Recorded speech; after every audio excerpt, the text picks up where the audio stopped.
Welcome back to the Nightlife Podcast, Season 3, Episode 24. Yes, it is. We have just one more to go.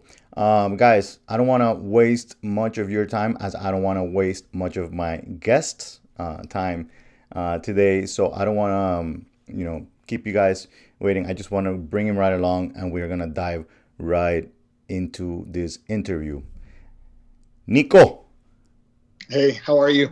How are you, my man? Nicolas Hoyos from White Feather here in Miami. For you guys that don't know what White Feather is, Pluma Blanca, they're our hospitality group, correct?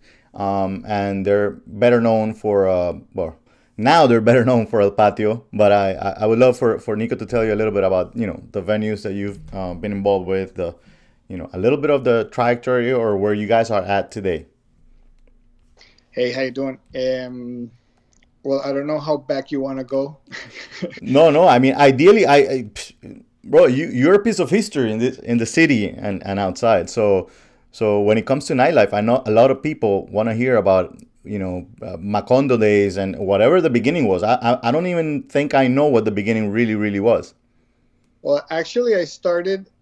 My first club was in 1991 in Bogota. When electronic music was just starting in Colombia. Okay. And I opened the first club. It was called Floristeria. Okay. And I opened with my partner. His name is... A lot of hair back then, I suppose. Of course. Hair, skinny. The good old days. There you go. I remember that I that's when the year I graduated from school, and I started studying law at the Universidad de los Andes, and I opened this. It was a really big venue, and I used to work at the bar. My girlfriend at the time, she used to work at the bar. My partner was the DJ. Friends, and it was really nice. So as Andres Lopez used to put it, the comedian, Generation X, open a bar. And that was my first club experience. Then I had a few more in Colombia, and my first one in Miami was around 2003 with Macondo, which was a Colombian restaurant dinner party type event in South Beach, which at that time South Beach was a really nice place to be. Right, South on 7th, when 7th Street was the thing, no? It's on 5th. 5th, okay. 565 Washington Avenue. There you go. Yeah. And we started there, and I don't know, like for people that are starting, I think that I had a lot of help when Macondo was going to be born, and I remember coming to Miami and trying to open a venue. We were maybe one of the first two Colombian venues to open at a big stage like South Beach at the time. Right. And I remember that my attorney called me and said that he found a venue that if I wanted to look at it. At that time, Fifth Avenue, that block was the worst block in South Beach. It used to be a really nice block, but it then turned into a really crappy one. Right. But the space for me had a lot of potential. So I remember that we had a meeting with the owner and his attorney and my attorney. And when you were coming from Colombia to open a venue here in the States, it was extremely expensive. Right. You could open a bar in Bogota at that time with, I don't know, $10,000. And the equivalent in Miami would have been $300,000. So that was something that was extremely expensive for us. Right. And the terms of the lease were extremely expensive. And so at the end of the meeting, I thought, there's nothing I can do here. Right. By the way, at this time, Nico, I'm sorry to interrupt, but at this time, you start to become one of our competitions in a way. Yeah, of course. And to be honest with you, at that time, I was like, South Beach on that street, hell no, they're not gonna make that. Like at the beginning, yeah. With Yahe, you guys came after with Yahe. Right. And I remember that my wife at the time, um, she said, call the guy directly and let's get a meeting without the attorneys, and let's talk to him and be honest with them. And I said, and I was like scared, and he said, what do you have to lose? And I said, well, nothing. So I called the guy up. This was an old guy. He's a sweetheart. Was a sweetheart. He passed away a few years ago, and he didn't understand what was going on, that why I was calling him and as his attorney. And he was really nice. And he said, well, why don't you come over to my house and we'll talk. So we went there, and in short, he said, he gave me a paper and a pen, and he said, write your wish list. And I remember that I sat down and I said, I want you to give me $150,000. I don't want to pay rent for a year. I want this, I want that, I want this, I want that. And I gave him the paper, and he laughed. And he started, yes, yes, yes, yes. I won't give you a year, I'll give you 6 months. Yes. And we signed the lease. I went back to Colombia. 30 days later, I was in Miami starting construction. 1 month later, I was open. Wow. And by the way, for those of you not from Miami, Macondo was a big deal over there. As a matter of fact, I think basically revived that street, at least for the locals, because Yeah. it was one of the issues. It became, South Beach became a tourist trap pretty much. Yeah. And at that area right there for us locals, it just changed. And it was not the only place that you had on that street in the end. Yeah, then I opened Soy, which I sold, and then from there I jumped to Brickell, and Right. I opened the first Baru. Right, which is where probably this era of people recognize you the most from is more the Baru days, and now at Wynwood, creating a new destination area. I was Exactly. telling you off camera that a few years back we had a conversation, and you told me we should all come together to a new area, and all bring our venues, where rent is a little cheaper, but we can all create the destination. You want competition around you that is competing, healthy competition, let's just put it that way, not trying to draw itself down, but work together. And at that time we were talking about the downtown area, although it ended up happening in Wynwood. You ended up being, I think you were the first in Wynwood, no? We were one of the first. And about what you were saying, yeah, I've been trying for years to develop the downtown. It's been extremely hard. We could never get a group of entrepreneurs and people of the industry to join and go and do it. So there's a building which was the first post office of Miami, which in my opinion is one of the most beautiful buildings in Miami. It's a building from 1900. And I've been trying to do something there for the past 8 years.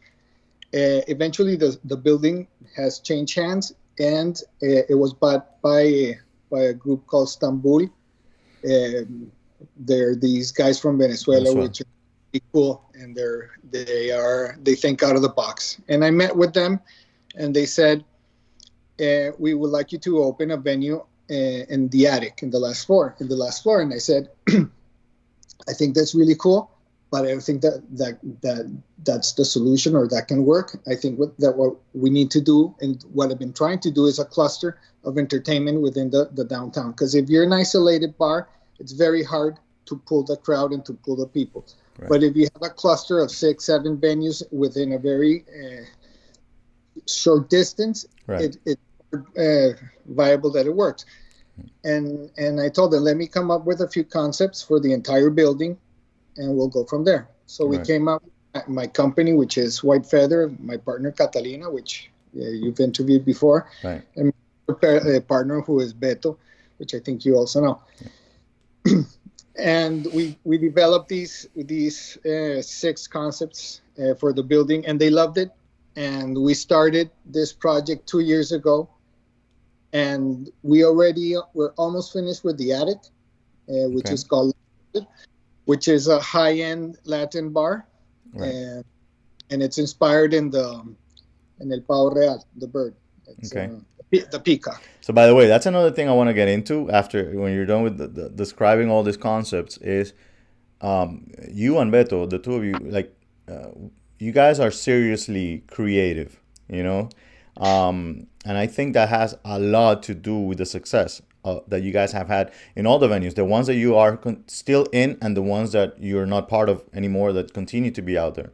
And it's just that is thinking outside the box, creating new concepts that are completely different from what people are expecting. And I'm not talking about the music alone, but it is part of it. You know that music wise, you go in a different route than the usual and you know mainstream. But when it comes to the creative side, where are you guys getting all this? You know, pavo real. I mean, for example. Um, Usually, my ideas come from traveling, and I travel a lot, and that's my passion. And in my travels, what I do is I go to restaurants and bars and clubs, and I'm always looking at new ideas, new venues, you know, not only in the concept but also in decoration and food and cocktails and marketing, what they're doing. So it's usually ideas come from living experiences someplace else and trying to bring them to where you are. And with Beto, one of the for people that are getting in the industry or they know or they want to, I think that one of the key elements and one of the hardest to accomplish is the partnership. So after I built Baru and we did 5 venues and I sold it, I created this new company called White Feather, and I invited and convinced Catalina and Beto to join this new venture. And each one of us has a purpose and has a know-how in different aspects. For instance, Catalina is the best operator that I know. And Catalina started with me in Macondo. Right. She used to be a waitress in Macondo. Then she studied a bunch of stuff, and she became a rock star. And for me to be able to go from 1 Baru to 5 Barus was thanks to Catalina, because you need someone that has the skills to operate so you can develop. And Beto is one of the most creative guys on the planet, besides being one of the best mixologists that I know. And we've been friends for many, many years. So that's why we came together. All right, so you're all each a piece of the puzzle, basically. You need, you know, to complement each other. And what I do is I come up with concepts, and I'm the one that brings the opportunities to the table. I'm always out there looking at new spaces, looking at new venues, trying to create and do the negotiations and bringing in the investors. That's what I was going to ask. Are you always, you know, working OPP, you know, with other people's OPM? I mean, other people's money. Are you usually you guys invest yourselves? You know, I don't want to get too much into the business side, but I think that we don't put money into the operations, because what we bring on the table is the know-how. Correct. And we bring the not only the know-how, we bring the concept, and we're certified. We have a track record that show results. Correct. We manage our companies and the venues that we run. The back part of in the front, it can look like a total disaster, like mayhem. But in the back, it's a very corporate procedure. And I think that's one of the reasons a lot of people fail in this business is once they think it's very easy, and it's not. It's quite difficult. They want to run the back like they run the front. Exactly. They try to run it like we say in Colombia, like a tienda. You know, you buy, and that's not the way to work. This is a it's a business. It's a business where each drop of alcohol counts, and so you're counting pennies, and this is a volume that you need to control it. So there's inventories are very important, controls are very important, your staff. And with any other business, I think that the most important or key factor for the success is the people that you surround yourself with. Right. You know, Nico, that I'm actually right now. I don't know if you've seen that I have a few courses, and I built a online business that is called Nightlife University, and I have courses in different areas of the industry. But I'm building a membership now that is actually out there to help people that are in the industry or that are not, that think that they want to open a bar or a business, whatever, and guide them in the right direction and all the things. And you mentioned one thing that I always talk about is the money part. I also don't like investing when I am putting in the know-how. The partnerships that I've had, which has been around 10 different venues here locally, has been always doing the know-how, except for 3 occasions where we ended up putting money, and in those 3 instances has been the negative, the ones, I know. and for different reasons, and one of them is, they want you to put money, but they also want to run it, and they're not the ones that know how to run it, and you end up doing things by vote that shouldn't have been done, and you're and it's just finding the right investors that trust you to make the decisions. That's the one that has the success story behind it. The investors, there's a very easy example of how you can explain this to investors. For instance, if you're going to invest in general terms, to open a club, bar, restaurant in Miami at a certain standard, talking about 5,000 square feet, you're looking between, depending on how high end or low end you're going to go, and depending on permits, but you can ballpark it between 1 million and 1.5. So you ask your investor, do you rather invest $1 million in this concept with an operator that has no idea what they're doing? Or do you want to invest $1 million with a certified operator, which has a track record that can give you money? It's like you cannot make it a bet, black and red.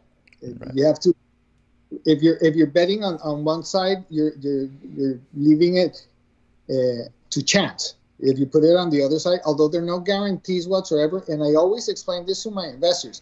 Listen, I have a checklist for success, right? And I also go down my checklist, and the location, concept, decoration, staff, price point, etc. And there's always parking. Everything goes into this list, and at the end there's an X. That's the X factor, which is something you cannot check. Either you hit it or you don't hit it. It's a hit or miss, but if your checklist is checked, the probability of being successful is extremely high. Right. If you don't, that's where you make a mistake. So usually the smart investors, or the investors that you're looking for, are those that understand that they don't understand the business, so they let you run the business too, and those are the ones who recognize the know-how as an important contribution to the concept. And then they also need to understand that just because they're bringing in the money, it doesn't mean that they get 90% and you get 10%. Right. And then comes how good you're at negotiating, how you go. Right, and I understand that's going to be different in every occasion. That's 100%. Depending on the investment size, depending on the know-how. There's many things, but there is a question there as to, there's usually an issue with what is more important, and that is why most, the times that I've had an issue with, I'm working on a deal and I'm building something. There was one that I was working for 2 years. And after 2 years, they backed up completely. Backed up meant on my side of the equation, and they decided to go a different route. Disaster, never opened. They didn't have the contacts, number one. That's the first thing right away. But the point is, the discussion is out there always between investing side and the know-how and the operating side, or the marketing side even, because my partnerships have been on those two sides, on the operating and on the marketing alone. But as to what is more important, and the way I see it is, you need them both. Yeah. But it's not like I'm not giving value to the money, but there's a reason that you're thinking about giving me the money, and it's because you most likely don't know what you're There's doing, you know? it, both of them are extremely important, but in what we do, Right. first the power of the idea. Okay, so the concept, whatever you create, you know, then how you organize it, and then how that you're able to execute it. Because a lot of people come up with great ideas, but they have no idea how to execute it. They Right. go from idea to the creation to opening day. It can be extremely difficult, or it can be extremely easy. Sometimes some venues, they're like boom, it just flows. For instance, for El Patio, I remember we were working on a concept for Calle 8 with a concept, and they called me on a Sunday morning, a friend, and they said, listen, there's a space available in Wynwood. Would you like to see it? I always say yes to everything. So because you never know. Right. You have to go and check it out, and 99% of the times it goes nowhere. And there's no worse feeling than saying no and then somebody else taking it and being a success. And I remember I went there on a Sunday morning. I just went in, and as soon as I walked in, I froze and I said, "Dear God." And I remember picking up the phone immediately and calling Catalina and Beto, and I said, "You have to come." I think I was with Beto, I don't remember. And we called Catalina and said, "You have to come now." And she said, "Nico, but it's Sunday, 10 a.m. I don't care. You need to come now." And it was really fast because they already had 2 offers in. This was on a Sunday, and they were making a decision on Wednesday. Wow.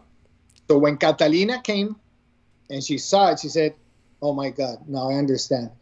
And we sent the proposal. We sent our proposal on Monday morning, and then we had to scramble and call everybody that we knew to try to get the money for Wednesday. We had 48 hours to come up with the. Not only that, we needed to create an entire concept, no, build a business plan, and go out and sell it in 48 hours to try to get the.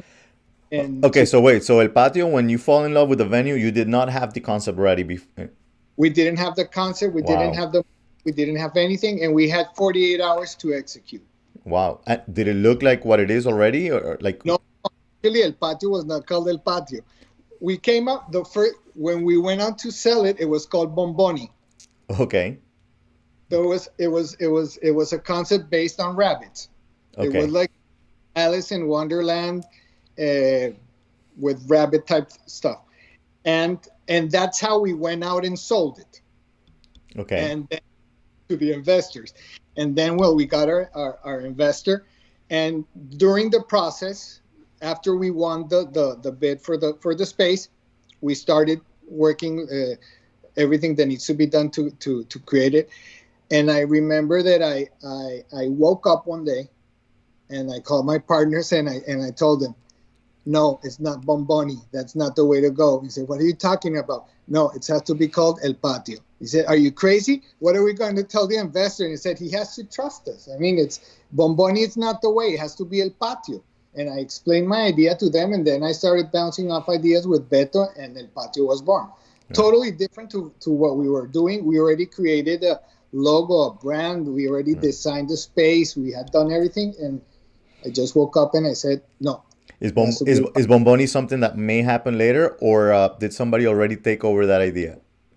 No, we have. If you go to our webpage, which is whitefeathermgt.com, I think, we have all the venues that we've done, and we have a secret folder that's called Lobo El Aire. Like, remember that back? There was the helicopter that. Okay. Right.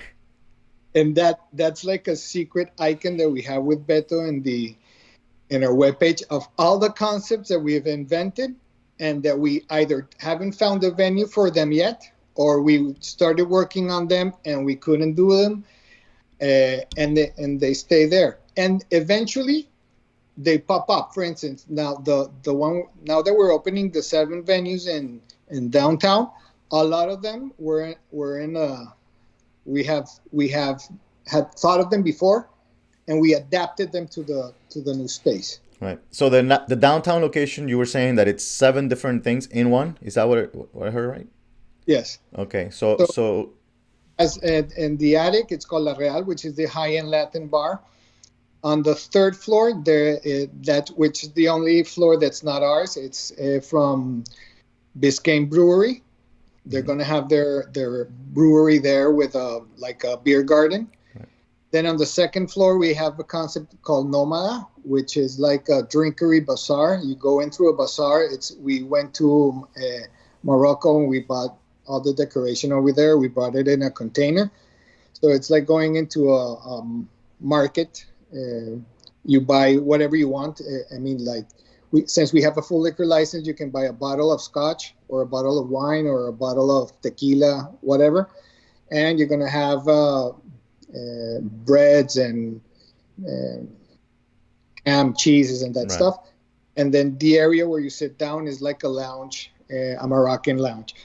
Then on the first floor, which is the ground level, we have three concepts. We have the lobby bar, which is like New York style bar, which is targeted to the offices and the courts in Miami, in downtown Miami, and it's going to function also as a lobby because now in the back of the building, our partners are building a hotel. Yeah, So we had to change the entire layout of the first floor in the basement in order to become the amenities of the new hotel that's coming and to make it work. So right. we have the lobby bar, and then we have another concept that we invented with Beto, which is called frutonomy. Um, and for instance, frutonomy, I don't drink. And I remember I was in Germany, and the pairing of the food in Germany a lot is beer. And I was thinking, how do they take alcohol out of the beer? I mean, that's like, I don't understand. Right. And I thought if they can take alcohol out of the beer, I think they should be able to take it out of the rest of the spirits. Mm. And after doing a lot of research, and Beto doesn't drink also, and we discovered a company that does it. So we have whiskey, tequila, gin, vodka, rum, all of it without alcohol, 0 calories and 0 alcohol. So we designed an entire non-alcoholic bar.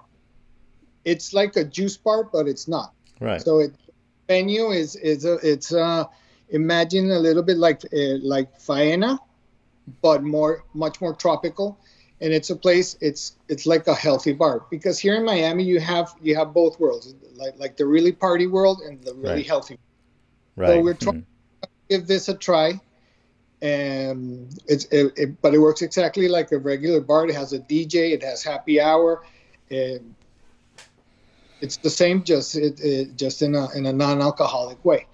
And next to it, we have another concept called Cabron, which it's two parts. The first floor has a taqueria, street food type taqueria. And once you go through the back and down the stairs, it's one of the few places in Miami that has a basement. And in the basement, you have the restaurant of Cabron, which, so you can understand it a little, it's like a Baoli, but Mexican. So Yeah. it's high end. It's a very high end restaurant. We just signed with one of the best Mexican chefs in the world. He's the owner and chef of Quintonil, which I believe came in 11 in Latin America in the world and 26 in the world. And he is absolutely out of this world. So he's our chef, and he's also the chef for Cabron upstairs. So Right. it's going to be Mexican with a very high end but very fun Mexican flair, and it becomes a dinner party. Wow. That's a lot. You know, the good thing is you are creating the destination that you once said, let's all get together and have Yeah. to do without having to need everybody else. Although I do hear that a lot of people are going into the area, myself included. That's the idea. That's what I thought. Once you're in, everybody else will follow. Yeah.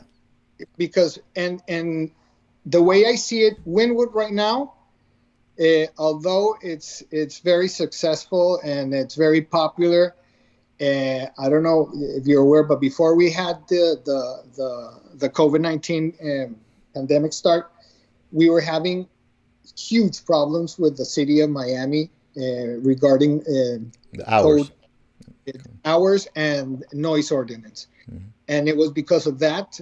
And the reason that started is because developers are coming into the area. And what they want to do is convert Wynwood and a Brickell. So that's where the fight started. But like when we spoke many years before that, I was also trying to get people to go to downtown. I was also trying to organize to have an association, and that wasn't possible either. Now we have an association in Wynwood, which is a very strong association. It's called Wynwood Bar and Restaurant Association, and the strongest venues in Wynwood are part of it. And it was thanks to this association and the attorneys that we have that we were able to start a channel of communication with the Wynwood bid and with the city of Miami, right, in order to come to an agreement and to change the noise ordinance and make something that works for everybody. Right. But at the time, the real estate in Wynwood has become extremely expensive. Right. So it's very difficult to be successful if you're going to be working to pay your landlord. Correct. And the advantage that downtown has is it's already built. There's not that much residential. There's a lot of parking, and it's located right next to Brickell, where there's a lot of people with the income that you want. It's close to Wynwood. It's close to South Beach.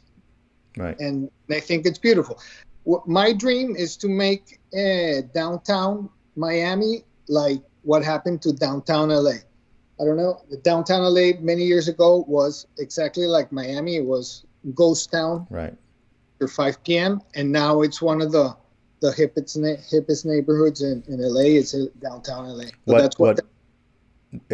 it is what should be happening in every major city. You know, it is what it is. It's downtown, and it has that vibe. When you walk around the area, it just has that vibe. I mean, you're mentioning, for example, having areas underground and attics and buildings that you can't really, change on the outside. That kind of stuff, it's nice. South Beach doesn't have that. A lot of history that people don't know. It has a lot of history. It has a lot of magic. It's quite beautiful. It's very, very nice to walk the area. Yeah. And once all these venues start coming, actually my partners are also opening 2 blocks away a food hall, which some of the best chefs in the nation, and that's going to be fantastic. I mean, that's what we want for a city like Miami. Correct. Which I think like way over. Yes, we are looking for more locations. Actually, closer to you. I'm probably 3 blocks away currently, and I'm looking, more, right there. Like you said, it's you build it and they will come. And we're all starting to come together. But before we go, Nico, I wanna touch on a subject you just mentioned. The COVID and all this craziness. You are home. That is weird. I mean, but I think we're the only ones that are still like in timeout. Seriously, it's weird. Yeah, it is. So, but the question is this: before it came, I already saw that there was some kind of evolution happening in the nightlife, and not like as many people put it. Some people are saying nightlife is disappearing, and I don't think that's the case. What I do see that is suffering is nightclubs. The way that nightclubs used to be, this closed room, super dark with the lights and the DJ playing hard and people sitting in a really small space and paying, huge amount of money for a little space and whatever amount of bottles that you would, real estate was super expensive inside the clubs. This new generation, I believe, has become a little more into the, let me, share a bottle of whatever, it could be wine, it could be some food to, pair with. They party during the day. Brunches are in demand, high demand. So a lot of things are changing, but I don't think it's going away. How do you see it? And how do you think COVID has accelerated that or helped in the fact that it is evolving? Or what do you think? Well, what I think regarding obviously in the near future, like the real near future, we are submitted to social distancing, and we're going to open with a lot of restrictions, but eventually that's going to subside. And I think that human nature is social. People want to come together, and you see it by just looking at at social media. The post, everybody wants to go out. You see people gathering. You see people now. The restaurants are working as clubs, and you see the people partying at the restaurants. Mm-hmm. And I think that eventually, by next year, everything is going to be back to normal. I don't think there are going to be major changes. I think everything is going to come back to exactly where it was. Regarding the club venues that you mentioned, what I've noticed worldwide, the tendency is the mega clubs are tending to come and become a smaller and smaller. It's easier to keep a smaller venue full. Right. It's less expensive to operate. So I think that the tendency is that the sizes may come down, but I think there's always a market for that dark, full of light, small space. Right. There's always going to be a market for that. But the tendency right now is smaller venues. Right. Definitely. I agree. All right. So what are you guys doing? What, you're waiting? Are you everything is closed for you? Yes. Yeah. We're still on hold. We haven't heard anything. Actually, the association sent a letter to both mayors, Miami-Dade and the city of Miami, asking when are we going to be able to open. Right. Because at some point we don't think it's fair that everybody's open and we're not. And we don't get special treatment. There's not like a new, PPP for the nightlife industry. No. And the issue here is, and I'm not going to go into the debate if it's right or wrong, or if it's too soon or not. But what I do think is that we all have the right to work, mm-hmm. and that what we want to tell the government and what we're trying to tell the mayors is that we deserve to open. Strip clubs are open. Yeah. Casinos are open. Everything is open except us. It's like there's no trust in what we can do or how we can handle things or something. I don't know. No sense. So what we're telling them is that we are ready to work, that we are a very big industry in Miami. We make millions of dollars, pay millions of dollars in taxes, and we hire thousands and thousands of people. Right. And the people come to Miami because it's an entertainment destination, and we are part of that right. allure brings the people. So what we're telling our city officials is, give us the rules of how you want us to operate, and we'll operate by those rules. That's what we're asking. Just 100%. We can operate the same way restaurants operating, 50%, and we are putting up all the plexiglass everywhere, and we're putting tunnels with disinfectant, and we're putting the thermometers, and we're putting masks and signs, and everything is touchless. Right. Everything being put in place. And we've spent thousands and thousands and thousands of dollars trying to putting our venues up to code for the new COVID restrictions, and still we have no answer from the government. Right. So we can open. So I think that we have the right to work like everybody else. I think that our staff has the right to work, and we can work. If our new reality for the next couple of months is that we have to operate at whatever percentage they determine it's viable. Like Dave said, there's no handbook on this. Right. Let's play it by ear. Let's see. Right. Let's start small and let's start building it up. But we need to start. Right. We need to start, and we need to start now. It's not. Let's see later. No. If everybody's open and everybody knows what the dangers are and what are the precautions that you need to take, we can operate as any other venue and any other business in Miami with the restrictions, and go from there. But we need to open our doors, and we need to open our doors now. Right. I'm with you 100%. Whatever you need me to sign, man, I'm in. We already sent the letter from the association. We sent it the day before yesterday. So hey, by the way, if you guys are creating a new one for the downtown area, we're also in there. let us know. 100%. Sure. Together for sure, man. It's always you're stronger together for sure. Nico, it was really a pleasure having you here, and bring Much. all your wisdom to the table. I know listeners are gonna enjoy this episode a lot. If you can give everybody your handles where they can find, White Feather and more information on you guys. It's whitefeathermgt.com, or you can email me at nicolas@whitefeather.com. And my doors are always open. I help a lot of people. I answer all the questions. I think that there's always someone that helped me, and I'm willing to help anybody and everybody Awesome. with an idea, with whatever I can be helpful with. And I always do. My doors are open for everybody. And I'm gonna take you into account on that because I'm gonna have you as a guest speaker in the membership, 100%. You can count. Guys, so remember, you can find me on Instagram as the Nightlife Entrepreneur. You find all the episodes at nightlifepodcast.com, all the courses at nightlife.university, and see you guys next week.